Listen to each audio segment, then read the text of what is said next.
All right, I think we are going to jump in and get started. Welcome all to our Bluejay Family Live panel, focusing on the topic of parents and families taking courses at Creighton. My name is Ann DeLuca, and I serve as director of our Office of Student and Family Support, and I'm also going to serve as your MC tonight. And so before we jump into things, I want to start with a little bit of a reflection to focus on a new campaign that we just started earlier this month to focus on taking care of the well-being of our students. The campaign is called Strive to Thrive. And I know that we have parents and families on the call tonight. And so this is a quick commercial to encourage you to reach out to thrive@creighton.edu if you have any questions about your student's academic journey, if you think that your student could benefit from an outreach in the next week or so. Our goal is to show our students that we're here and that we care and that we're 100% here to support their success. So again, please feel free to reach out at strive@creighton.edu. So before we jump into some housekeeping items, I want to go over tonight's agenda. We're going to learn from Dr. Elizabeth Churchich, who serves as our Assistant Vice Provost of Graduate and Professional Enrollment, and they're going to talk about the graduate school at Creighton. Then we'll hear from Shannon Cox, who serves as our Senior Academic Coach in Enrollment Management, and she'll speak a little bit more to the student support for graduate students. So once you're a graduate student here at Creighton, what kind of resources and supports are available? Then we have two very special guests who will provide that student perspective of what it's like to take courses while at Creighton. And so we will hear from Cleo Childress, who is studying financial psychology and behavioral finance toward a graduate certificate. And finally, we'll hear from Jessica McAndrew, who is working toward their EDD and interdisciplinary leadership. And so again, I'm going to keep this webinar agenda up here. Before we move forward, I want to share a little bit about the format of tonight. So we will be using the Q&A function throughout the night, and that is how I want all of you sitting at home to submit your questions. So before we move forward, I want you all to test out that Q&A function. So please, if you're sitting at home, take your cursor and bring it down to the bottom of the screen, and you should be able to click the button that says Q&A. Go ahead and click that, and those who are sitting at home, please type in where you're sitting tonight, or like where you're from. We want to see who we have on the call tonight. So I'll give you a moment. Oh, here they come. Colorado. Hi, welcome. Give another second, see if any others come in. Oh, here comes more. Colorado Springs, Iowa, Minnesota. Oh, tremendous. Well, we are so happy that you're here with us tonight. And again, you can use that Q&A function throughout the entire webinar. We will either save your question for the end and ask our panelists live, or our behind the scenes team might be able to answer it through chat while we're presenting here. So with that, I think we are going to kick things off, and I'm going to turn things over to Dr. Elizabeth Churchich. Elizabeth, you have the floor. Fantastic. Thank you so much, Anne, and to the whole team for having us here tonight to talk about what else might be available at Creighton, right? We are a great undergraduate institution, but we do a few other things around here too. So we're happy to share some information in that space. So I'm Elizabeth. My big title is on the screen, but what I really do here at Creighton is make sure that we find a home for students who are looking at graduate education and make sure that they're on a path to succeed in that space. So I work with, I like to say it's easiest to define who we work with by the process of exclusion. We don't work with our undergraduate students as they come in their first year programs, and we don't work with the medical or dental or pharmacy and health profession students. But really any other thing you might pursue at Creighton at any other graduate level works with people on my team. I've been at Creighton for a little over 2 years, but my family bleeds blue, as we like to say. So I've been affiliated with Creighton for a very long time. And I'm excited to talk more tonight about what the grad school really looks like for you.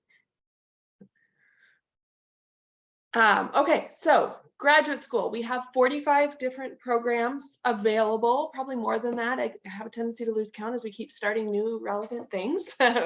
Thinking about it at a lot of different levels, right? So you'll see up here certificate, master's, doctoral, professional. Those are in some ways really academic words. And I think that it's important that we give them a little bit of meaning as we explore what that means next. So for us, all of these things within the graduate school are at the graduate level. You have a bachelor's degree and you're looking at doing the next thing.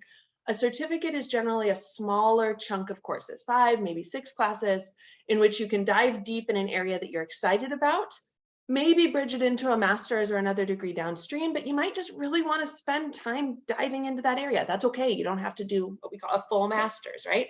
A full master's is generally more 10, 12, maybe even 14 classes at the graduate level again, but it'll end in an MBA, in a Master of Science in something, a Master of Arts in something.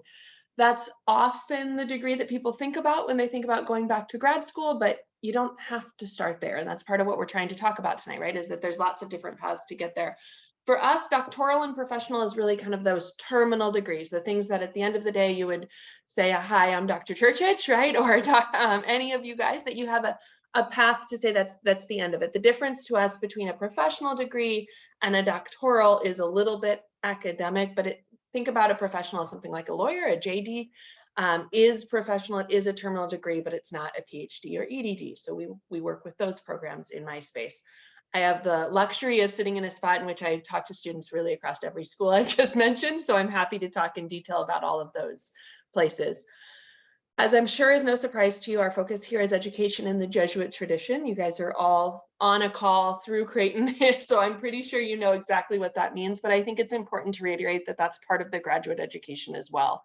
What gets uniquely interesting, and interesting is the word I'm going to use, is that you have 36 credits maybe in a master's degree, right? You aren't sitting here pursuing 128 credits and really diving deep in 2 or 3 or 5 classes that are focused on like what it means to be a full person, right? Instead, we've been challenged at the graduate school to weave that through every class. You will see maybe 1, maybe 2 classes in any program of study that'll have something like ethics and business analysis. Great, glad we have one, but you can't just do it in 3 credits. And so when we say in the Jesuit tradition, we're making sure that it's a well-rounded education, even as you pursue something that's a deep dive in your area of interest. That also comes through in the interdisciplinarity of many of these programs. Jessica and Shannon will talk a lot about what the EDD means. They know it much better than I do. It's an EDD in interdisciplinary leadership. It's not just in leadership, it's in interdisciplinary leadership. And I think that is kind of our flagship terminal degree in the grad school, speaks to what we're trying to do. We want to make sure that you're learning from people who are like you, but also people who maybe aren't. And that we know that that'll stretch you in ways that you might not have ever thought of. Most of our programs are fully online. So I'll start by saying that, maybe not start, I'm kind of chatty tonight. But we have some on-ground programs in some of our hard sciences, think medical sciences or medical microbiology, and we have some on-ground options through our Heider College of Business. Many of our core classes that feed a lot of our business programs are available on ground if that's the right fit for you. However, I will tell you the vast majority, I think it's well over 3/4 now, of our students are pursuing their graduate education online through Creighton. So even if you're sitting here in Omaha, great. You don't have to be sitting in Omaha, right? That's okay. We don't expect that. And I think that leads to the interdisciplinary nature of these programs as well, as it allows you to go and learn from people who maybe are in different parts of the world. So the different paths here, right? Non-degree, certificate, master's.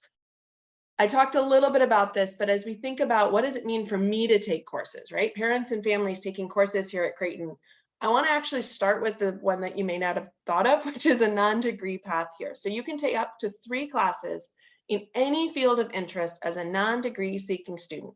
That just means that you really want to take that class and maybe that one over there, and they don't have to have anything to do with each other. But as long as you're in touch with the instructor, will help, will kind of facilitate that if helpful. And they say, sure, we have a seat, come on and take the class, right? Learn while your student is learning here at Creighton. Get your feet wet a little bit. Think about if this is something you really want to pursue. Up to 3 classes at a non-degree level. And then we're going to say, I mean, you've been here a minute. How do you feel about certificates? How do you feel about master's degrees? You're making progress whether you know it or not. So let's help you make sure you get that certificate or degree that acknowledges the work that you've been putting in. in that field, right? So certificate programs, we have some that are 4, we have some that are up to 6, but they're not 12 classes, right? Cleo will talk a little bit about why you started in that space, how a certificate's really working out in that world. I like to think about, as an example for you guys, we have a certificate in leadership and well-being, right? It speaks to a lot of ways in which we're interdisciplinary, a lot of ways in which we might want to grow as humans, but you might not feel like you really want to do 36 credits in that space right now. That's okay, right? That's what a 15 credit certificate is out there for, is allow you to really credential in that space, particularly if you already have a master's in a field and you want to add on to somewhere in which you're pivoting. We see a lot of students doing that work, and it's built for that. I will say 90%, rough number, making that one up on the fly, of our certificates go into graduate programs, okay? So if you get excited about it because you do those 4 or 6 credits and you want to move into a master's degree, thinking about that leadership and well-being program, you could step into a Master of Science in Organizational Leadership. You could step into a Master of Science in Integrative Health and Wellness. You could just go completely rogue and decide you want to do something else entirely, but you've gotten the taste for doing graduate education and you want to go over here. That's okay, right? Like, that's part of what we do in the graduate school at Creighton, is get to know you, right? Know what you're excited about, know what's driving your passion, and help you find that path forward. Our doctoral programs obviously move beyond that master's education. So as you come into the doctoral programs here at Creighton, particularly the EDD, we would need to have a master's in hand to start that program. So they're kind of stair steps, right? You're doing this and then a little of this and then a little of this, and you're moving all the way towards an EDD and that dissertation in practice and that real experience for you. But it allows you to keep moving forward, right? It allows you to kind of keep diving in on the things you're excited about. I think I have a slide next, Marianne, of all the different programs here. Yes. This is a long list, okay? And I put the whole list up here for 2 reasons. 1, because I would not remember all of them. And 2, because seeing the breadth of programs, seeing the different things that we do here at Creighton, I think is important as you reflect on, what might I want to take 1 class in? Maybe 2. What might I want to kind of start poking around at? Well, we got a lot of options here, right? And that's okay. That's what we're here to help you with. In each one of these, there is a time in which they normally start. There are things in which you might need to do to apply. There are things that are the outcomes for each of those programs. And that's where our team in grad enrollment really steps in, right? I have a conversation scheduled with a woman tomorrow evening who inquired about one program, said, I'm kind of interested in elementary education. We talked a little bit. That's not the right fit for her, right? She saw the name, it seemed like it spoke to her, but she's been teaching English as a second language to abroad, and she liked that, but she's trying to figure out how to pivot that into her next career. Well, she doesn't want an elementary education certificate. She's coming in to meet with me tomorrow, and we're going to just kind of sit and poke at these things, right? Like, tell me more about what your goals are. Tell me more about what you're trying to do in this space. Because reading a name helps kind of trigger thoughts, helps you think about what you want to do next, but it shouldn't be the end of the conversation. It should be the start of, how do I discover what helps me grow and helps me go forward? In general, just because I can't be in admissions and not say this, you can apply for these pretty much at any time. So if you're thinking about things, if you're thinking about starting back to school, we didn't try to make the application hard or scary. Everything in there is meant to be a moment of reflection of why I'm doing this. How is this going to help me grow? How is this going to help me become the best version of myself? And that application process, I think, sometimes feels very formal, and it's really meant to be a conversation with you and with the admissions committee and with those who are here to support you here at Creighton to make sure that you are in the right program for you, right? That yes, as you sit in that moment of reflection on a personal statement, is this it? Is this what I really want to do? And then we, help you forward from there. We make sure that we're in conversation about what the classes are and does this fit you, and when can you start, right? What works for you? Is it something that you want to start next week? That's a little frightening. Let's maybe talk about next month. But we have options, right? We'll be able to kind of help you through the next steps in lots of places. I know there's a lot up there. I'm going to ask if there's anything that you wanted me to speak to in particular. I can do that either over Q&As or in some way. Otherwise, I'm happy to turn it over to Shannon. And Dr. Truchich, I have a quick question on this slide, because I imagine people sitting at home are reading through this, and just like you said, it might be triggering excitement or interest or curiosity. Yes. Is it fair that if folks are sitting at home, they can look at this and write down the top 5 they're interested in and call you and talk through it. Is that a Yes, path? please. That is my fun part of my job. The reasons I open my calendars for 4 p.m. appointments to talk about this is that this is fun, right? This process of self-discovery of what do you want to do in that space? What does that mean for you? Of course, all of this is on my website. Please go forth, read the website, but also the website gets the wheels turning, right? It's the conversations and that moment of what does this mean for me that I think really helps you figure out if this is a fit. No, And that's me too. Feel free to reach out to me directly. that's very helpful. And I think as folks are sitting there reading through these, you might think, oh, I've done something that has to do with this, or I've had some life experience that might align me with that.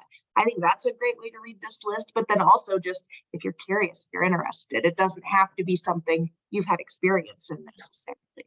No, a lot of our programs are built, again, on that interdisciplinary structure. You might come in knowing this wedge of that area and you think it's really fun. Fantastic. That's a really good fit then, because let's build on that, right? Let's pull in different experiences and different knowledge bases so that what you were excited about and as this big grows, right? You have more bandwidth and more knowledge and more things that you can share with others. But we can teach you. That's what the faculty experts here are for. Great, thank you. Well, then now we're going to turn things over to Shannon Cox to talk about the resources that are available to our graduate students. So Shannon, you have the floor. Thank you. Welcome, everyone. My name is Shannon Cox. I actually came to Creighton 19 years ago as a freshman. So I did the Creighton freshman experience. I graduated with my undergraduate and got my first grown-up job at Creighton in the College of Nursing, actually. Did my master's here in negotiation and dispute resolution. And have worked here ever since. So when I say I bleed blue, I mean, I've been here, I think, half my life, and I love it. And I will never leave. I have been an academic coach for the last 5 years, 5 or 6, and specifically with the EDD, but happy to kind of talk broadly today about what I think the next slide says is what on earth is an academic coach, right? That might not be a term you've heard before, and maybe you have, but basically our role is to serve our graduate students however we can serve them, right? So once you've made the decision and you're enrolled, and then you get the like panic moment maybe of, oh my gosh, what did I just do? How am I going to do this? Where does it fit in? I haven't maybe gone to school in years, maybe not even online before. We're here to answer all of those questions. I would like to pat my back and say I know all the answers to your questions, and that won't be true. But our role is to know the person who knows the answer to all of your questions. And so that is where you'll reach out and you might think, oh my gosh, I'm sorry for this crazy question. And we'll say, not crazy at all. Let's find the answer and we'll figure out how to get that done. Our other primary responsibility is to maintain plans of study. So we're also helping you make sure you're in the right classes, you're on the right degree path, you're meeting all of those requirements for graduation, registering when you should be registered, keeping you on track that way too. So we'll work together with you in that respect. And then just getting you acquainted with all the Creighton programs, systems, something that has to do with blue or a bird is usually the name of our systems, but that means nothing to you. So we'll help you work through why you need to go to Blue Line or Nest, where to find your books. What if I have a question with financial aid? That's kind of how we're here to serve you. Why do we need one as a graduate student? You are adults. And so you have different life things that come up, right? Our students are anywhere from just fresh out of a master's degree, maybe in their 20s, all the way up. I mean, I've had students in their 60s and 70s doing graduate programs. And so what your life challenges become is very different, and we are here to help you work through them. I think the next slide, we cover kind of some of those common questions, right?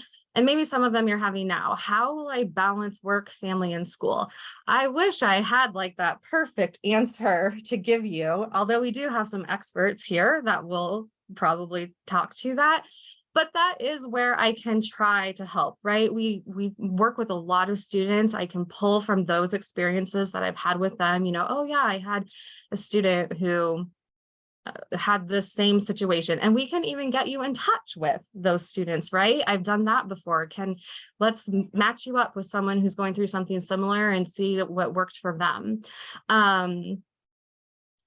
Let's see, what happens if I'm not finding the balance I need? Sometimes this happens, right? Just because, I say this all the time, just because today you decided that now is a good time to start your master's or whatever the case may be, life doesn't necessarily stop because you made that really great decision today.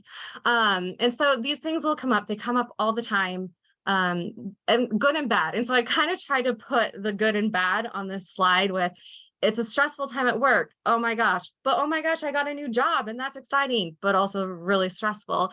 All the time I have people having a baby. Great. That's so wonderful. Please take time off to go be with your baby and adjust and sleep. On the flip side, all the time too, unfortunately, people are losing family members or having unexpected things that they didn't think they were going to have to deal with. Getting married, getting divorced, having their own health challenges. We help you through those things, right? So we have this really beautiful degree path that we would like you to do, and then we'll work with it. If you need to step out and deal with whatever you need to do it, we will get you an equally beautiful, edited, updated degree path to finish out the courses that you need. So just know that whatever happens, I just had a student today send me temporary withdrawal paperwork. He had a baby, dealing with some stressful things with his job and family and moving, and just needed to step out, take a break. He is in a class that he's also having a hard time finishing right now.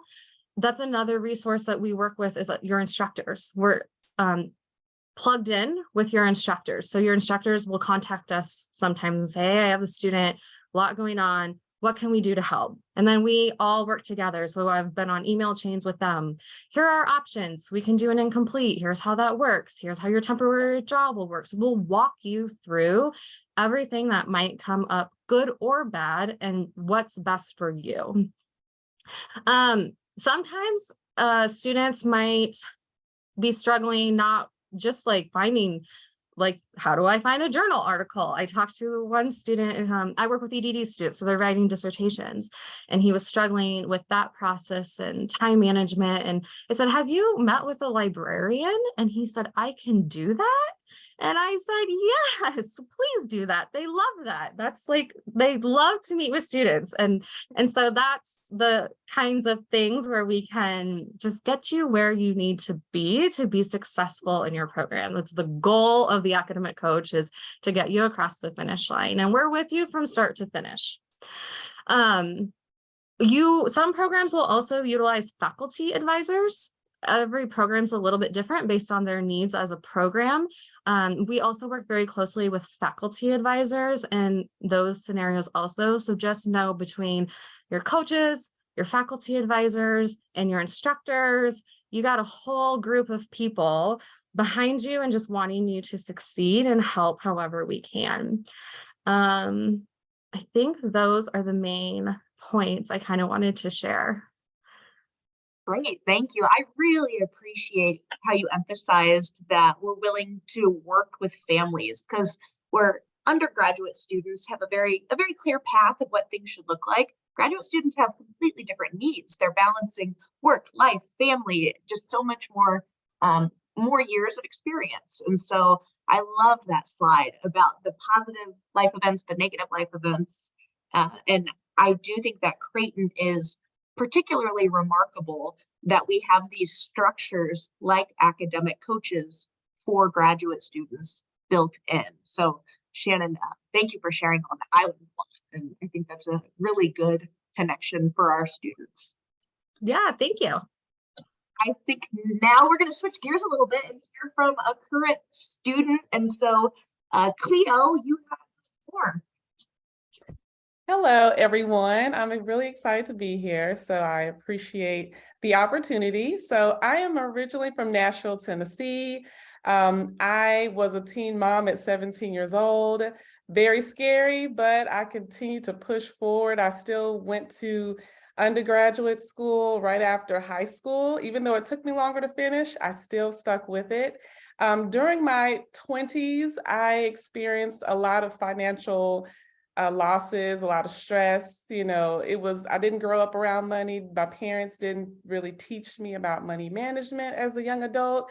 So I kind of had to learn through trial and error, and it was very stressful, but I knew my daughter was watching and I wanted her to have a good mother and a good role model so she could learn better money habits from. So I decided to change my own life and make better decisions, create healthier money habits. And I ended up later starting my own business where I do financial coaching for others. I'm also a registered yoga instructor, so I mix money and yoga together to help people stretch into healthy money habits. And I decided, I never thought I would go back to school, but I knew that I wanted to further my education so that I could, one, continue to improve my life personally, but I also wanted to improve my life on a professional level so I could serve clients in a better way. So I started to search for different programs and didn't find one I connected with, but in 2021, I was in a business coaching program, and the coach, the mentor that I was working with, she was in a program, and she said she was studying financial psychology and financial planning. And I'm wondering, well, where are you studying this at? I need to know. And I remember her posting about her graduating, and I said, you know what? I respect her. I've learned lots of stuff from her on the business coaching side. So I said, you know what, I'm going to look up and see what this program is about at Creighton. And I looked it up, and everything I read about it was what I wanted to study, like the psychology behind money and how we think, feel, and the decisions that we make individually and with the people around us. So that's why I signed up, scheduled that call. And I love the experience with Creighton because it had been a while since I've been in school, and it was overwhelming, of course, with juggling everything else that we have to do in our lives, but they made it very easy with the academic coach. That was really helpful. I had lots of questions and they just made it easy for me to understand how to implement a new school schedule into my work schedule because I work and still have my own business. So it was still a lot because I'm furthering my education because I'm planning to hopefully be able to continue on in the master's program of financial planning and financial psychology. And I'm just excited to be here. I love that it's remote. That way I can still, I work remote. So being able to have classes I can take remotely was a big deal as well. And then be able to have other people I can talk with. I like the discussion boards we have with the other students, being able to exchange ideas and opinions on different things that we learned that week. So I feel like the professors have been very exceptional. They have lots of experience, and being able to learn from them has been really great. So it just gives me hope and motivation that I too could continue to be great personally and professionally. Oh, I loved hearing your story. And so I'm going to pause to remind the folks listening at home, feel free to type questions into that Q&A. But Cleo, I have a whole list of questions for you. So I will get us started if that's okay. Sure. I want you to share a little bit more about when you were deciding whether or not to further your education. Could you share with us what your pro and con list was? Because I imagine there might be people sitting at home making a pro and con list of whether or not they should take this step. And Jessica, I know that you're next, so I'll probably ask that to you too later on. But Cleo, what can you speak to us about that? Well, my top pro was for it to be flexibility in the schedule. So I know I have assignments that are due by a certain time, but it's not like I have to show up physically in a school, in an office or at a classroom, or I don't have to show up live, every single day or multiple times a week. I can kind of learn at my own pace, but at the same time, it's still, you still have to have your certain assignments and readings done by a certain time. So the flexibility with reviewing the material and taking the quizzes, that was one of my pros. And then the remote option. And I would say the con, I would say, one of my cons, I would have to say, I don't know if I have a con. And that's fair. It might have been a That situation was where, just and like there's my somebody at home might say, I'm ready, sign me up. right. Yeah, that was just my biggest pro, but my something that I, wasn't looking for, and I definitely wanted a challenge. I definitely didn't want it to be easy. I wanted a challenge because I wanted to, nothing that's worth anything comes easy. So I definitely wanted to make sure it was a program that is challenging me, but also with the flexibility as well. Great. One of the benefits of taking courses as an adult having life experience is there are times when you can write about your life experiences in your assignments or in your work.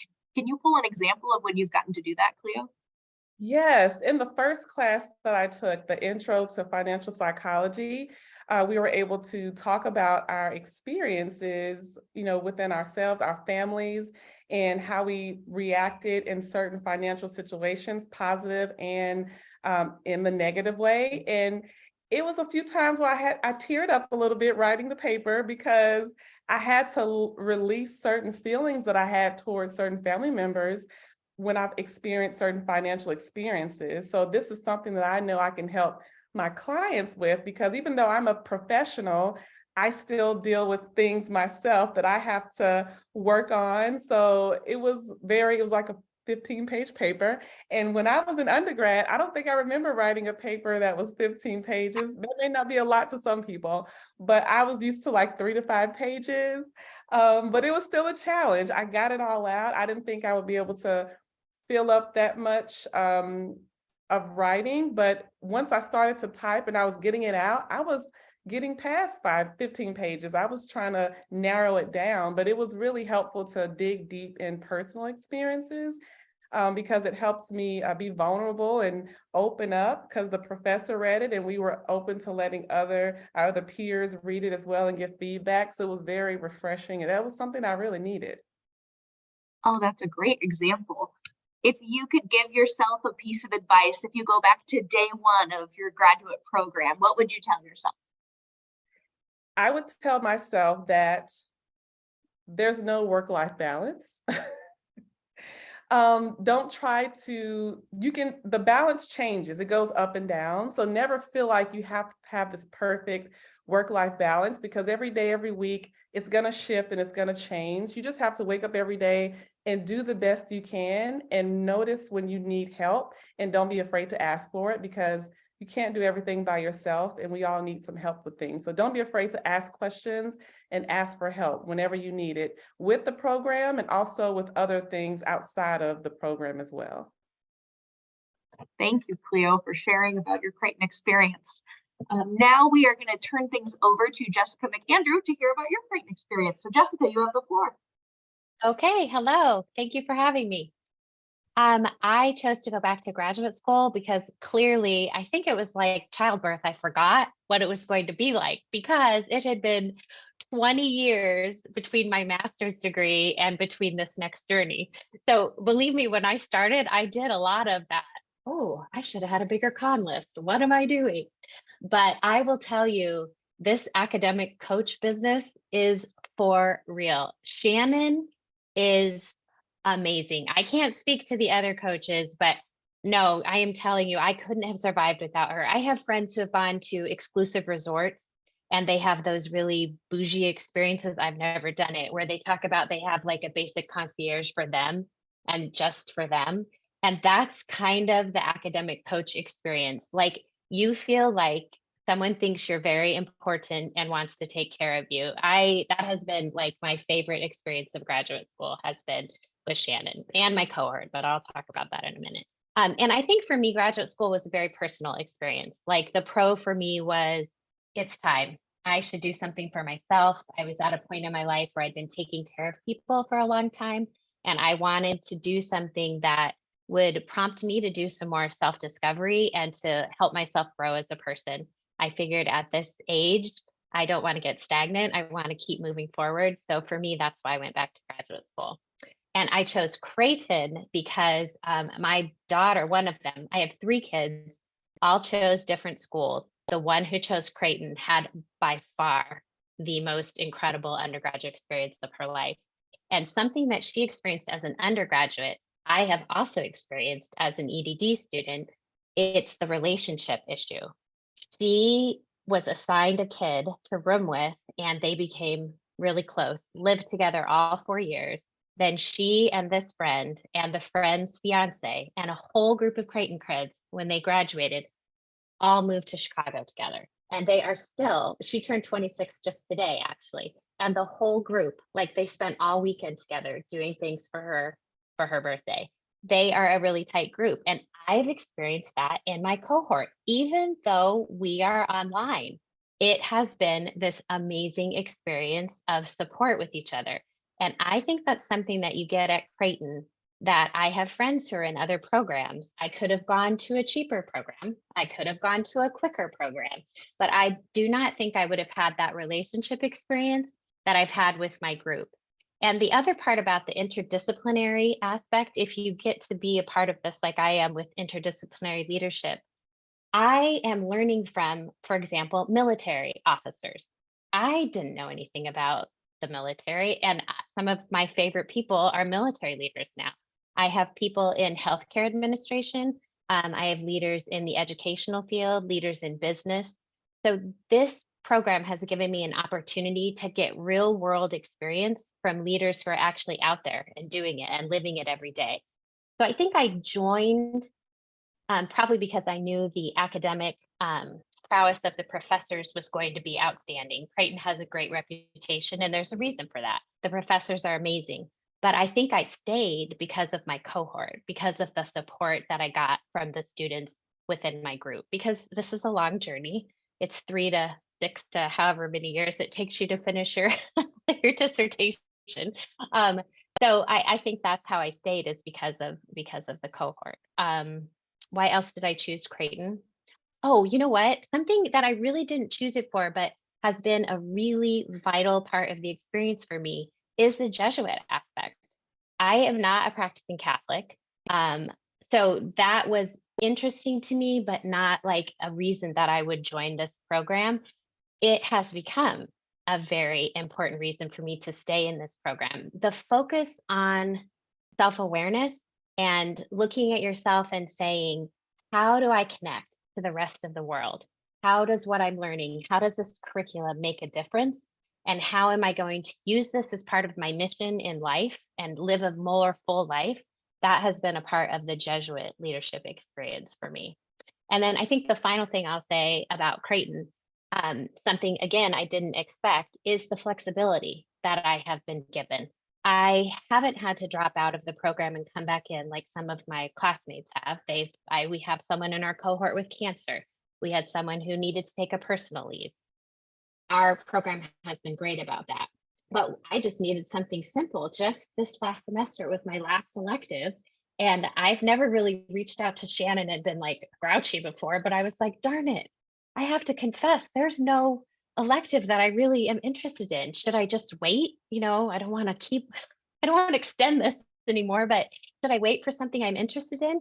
And Shannon said, your doctoral degree, I'm studying entrepreneurial leadership behavior. So I'm in the business world. And she said, let's look at the business college and see if there's something there. So she talked to a professor in the business college, and I took this phenomenal business ethics class with the MBA students that I never would have had an opportunity to take before. I didn't even know you could do that, like just jump into another program.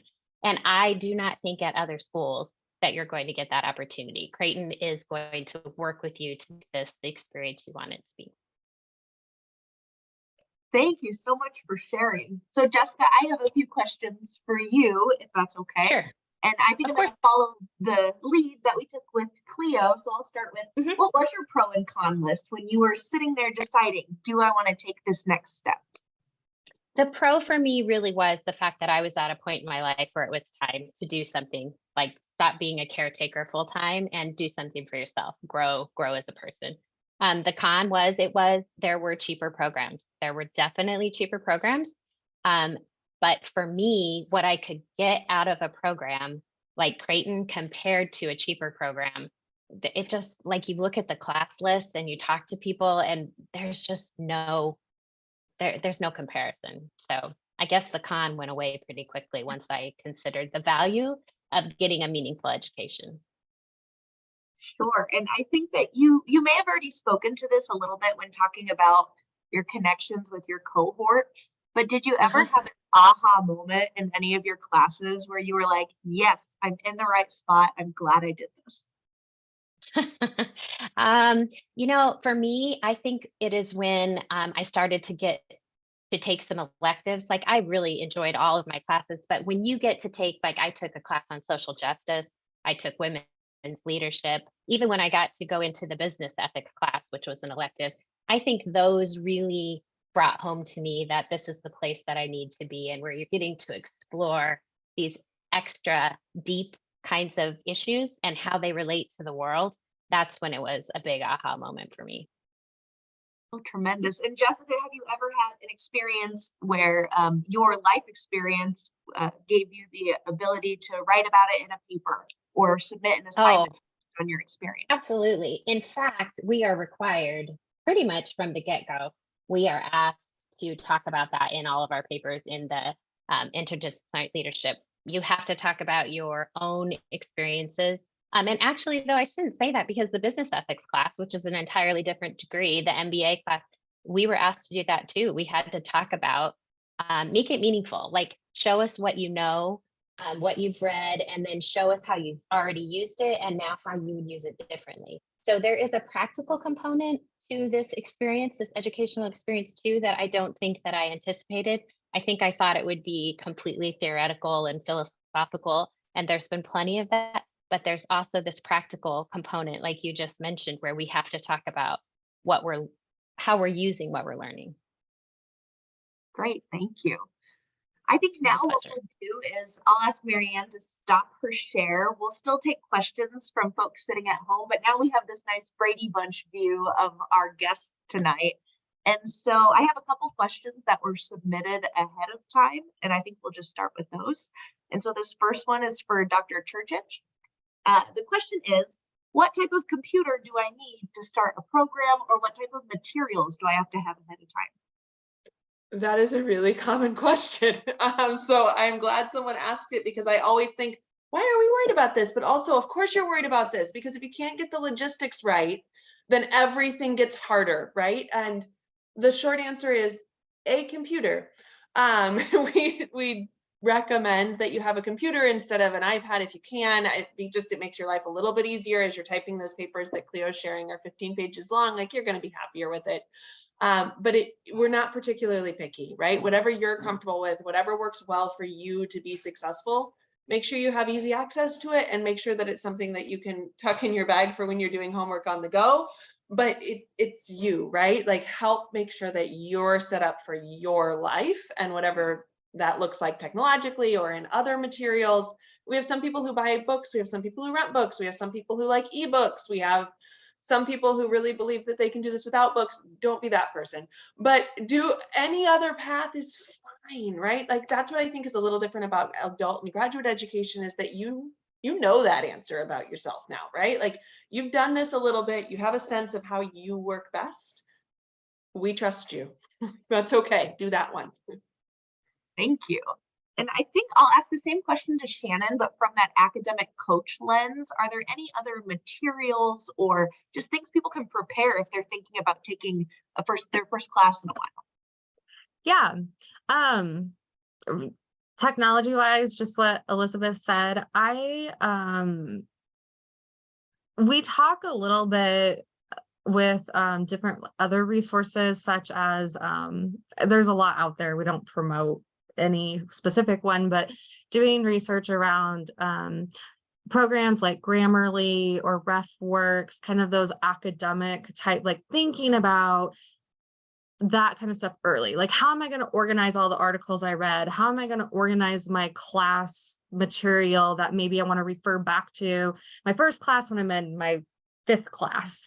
How can I brush up on my APA, buy an APA manual, or whatever citations you use in your program? Not every program uses APA. So those are things that you could start to think about. Again, we're here to help with all of that stuff. Where might you sit when you're doing homework? Is that at the kitchen table? Do you need to kind of set up an office? little things like that, when you're kind of picturing yourself like as a student, what does that look like for you? And it's interesting, our students do think about that. I mean, our students can probably tell you, but I'm like, yes, this is my routine. And this is when I will do it. And I will go to the gym, and then I will come home and I will put my kids to bed. And I mean, they know, right? You find your groove and then you go with it. Oh, I love that. And it reminds me of a fear that I had when I started my grad program. I remember thinking, I'm such an outsider. Everyone's going to know that I don't fit in here. I don't belong. And I remember my first class, the first thing I said, hi, I'm Ann. I said, this is my first graduate class. And then somebody else said it. And then somebody else said it. And then somebody's toddler ran behind them. And I was like, these are normal, real people. And so it really took that scary away from it. So I just love your visualization of where are you going to sit? How are you going to make this happen with your life? Yes. And keeping in mind, I think at the graduate level too, we're all adults, right? So we all have the toddler in the background on calls. I mean, it happens. I'll be on a call with the student, like, I'm so sorry. I'm like, no, in 5 minutes, my kid's going to do the exact same thing. It's fine. And so we can relate on that level too. And I love it. Like, that's so fun to me. Thank you. So this question is going to be for all of our panelists. I call it like the lightning round. And so we will start with Dr. Churchich, and then I'll just go around kind of my squares here.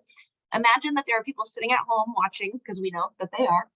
What advice do you have for them if they are teetering on take the class, don't take the class?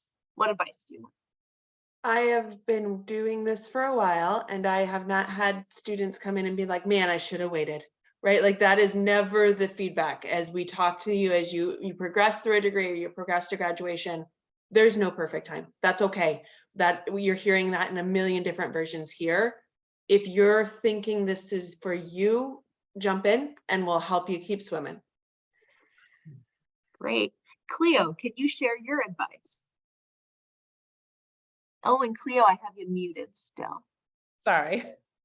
My motto is don't wonder what if, take a risk. So just do it. If it doesn't work out the way you anticipated, if things aren't going the way you wanted it to, you can always adjust, get help from the academic coach or other people to help you be successful. And if you end up thinking, you know what, I really don't think this class or this program is for me, you can always shift and take another path. But I always say, just do it now and figure it out as you go.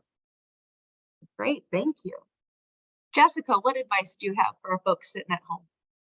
Well, I liked the idea of talking to Dr. Churchill about, I never thought about that. I thought that is a very progressive thing to do. Talk to somebody and think about some things before you jump in, because I did kind of dive in. Mine was like, well, if I get in, it's meant to be, I'm in. So I would, if you are on the fence, that is the person I would go and talk to, and just kind of review things and think about, I would say you're going to do something, but just kind of think about, is this the thing I want to do? Great, thank you. Shannon, what advice do you have to share? Yeah, I'm going to take it one step further than what Jessica just said. Elizabeth is great. Talk to her, do it.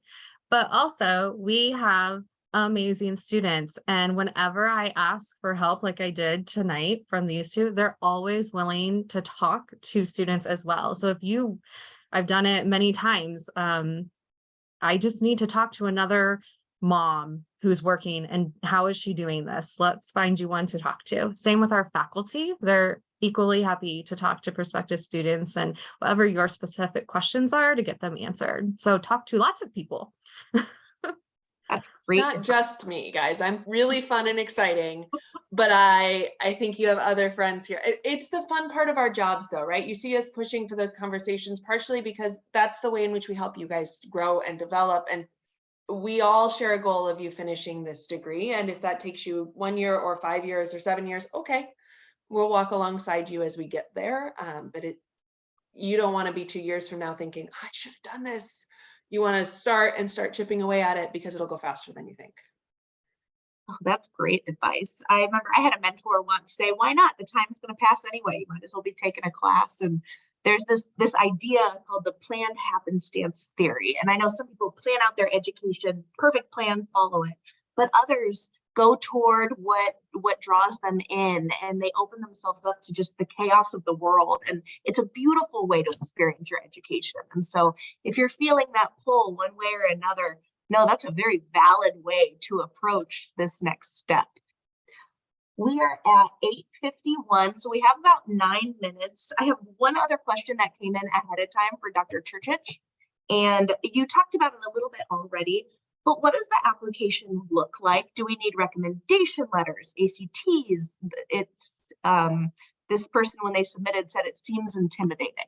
It does, right? Because you're like, that's an application. I need to be like my best self.